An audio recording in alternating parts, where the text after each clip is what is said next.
get loud. It might light a fire within you. It's all hands on deck.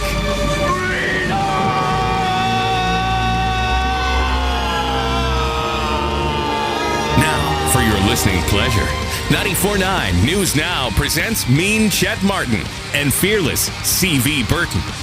This is Freedom on Deck. Welcome back to Freedom on Deck on 94.9 News Now and stimulating talk. It's been a while since you've been on the program, but he is our favorite politician, and I would say definitely a favorite of our listeners, and I mean that too. We're talking about Mike France. Mike, how are you, sir?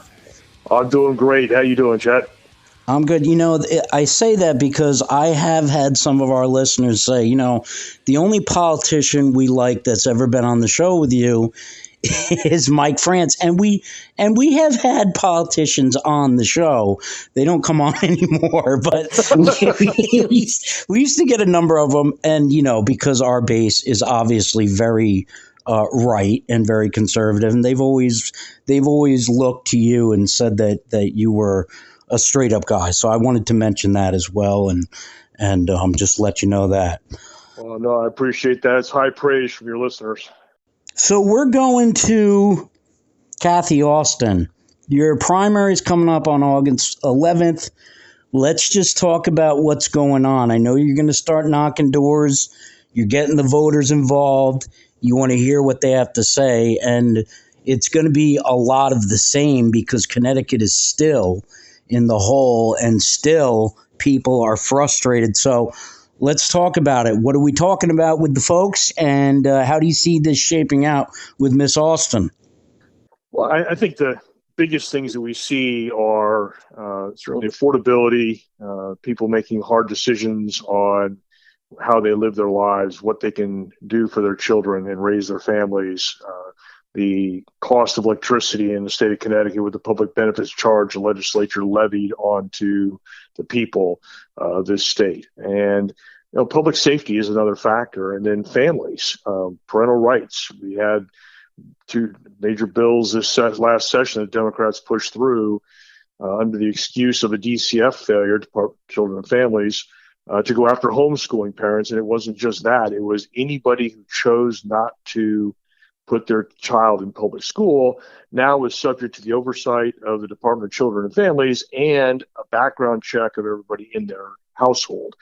That is what the state of Connecticut is doing. The Democrats and Kathy Austin are doing to families in eastern Connecticut and across the state. I did not know that. I think maybe you had touched on that with Lee Elsey, but that is frightening. That sounds very police statey. Is completely overreached by the legislature, and this session was by far the worst I'd ever seen. Nothing like when I was in the legislature in the House for 8 years. We did not see this kind of bad legislation, improper process, not caring about what the people say. The citizens of this state came up to give public testimony, and the Democrats ignored it. Passed legislation that the people came up and opposed 8-1, 10-1 against. They even had an emergency certification of a bill early in the session, bringing forward bills from the previous session that didn't exist anymore, claiming, oh, we just didn't get it done last time. That's not how the process is supposed to work. And the audacity of the majority party and Kathy Austin just pushed through things that really are bad for the state of Connecticut. So doing that, Mike, so they don't have to address what the people want addressed. That's dirty. You know Kathy Austin. You've worked with her. You've been around her. Tell me what was your experience with her, and why is she wrong for the job? I'm going to be just straight up. Why is she wrong for the job? Yeah. Well, there are several factors. One is we work together on constituent issues and some local town issues. But when you get to the state level, as the chair of the Appropriations Committee, she is one of the most powerful people in the legislature because she controls the budget.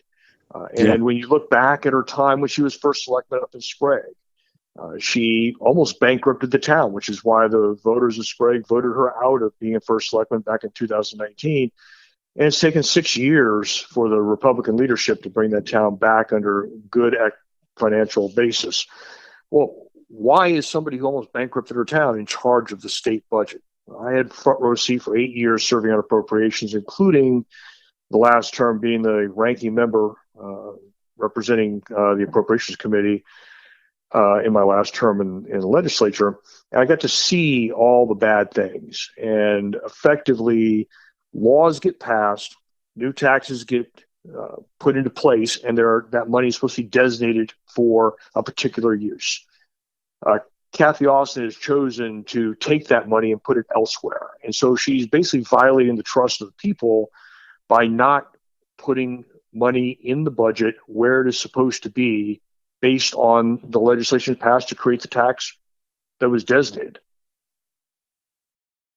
Mike France on the line with us, running in for the Senate Republicans, putting him on the ballot. You know, what you said about Miss Austin is a concern. It's someone that is not equipped for the job, but the Democrats, as you know, in Connecticut are a machine.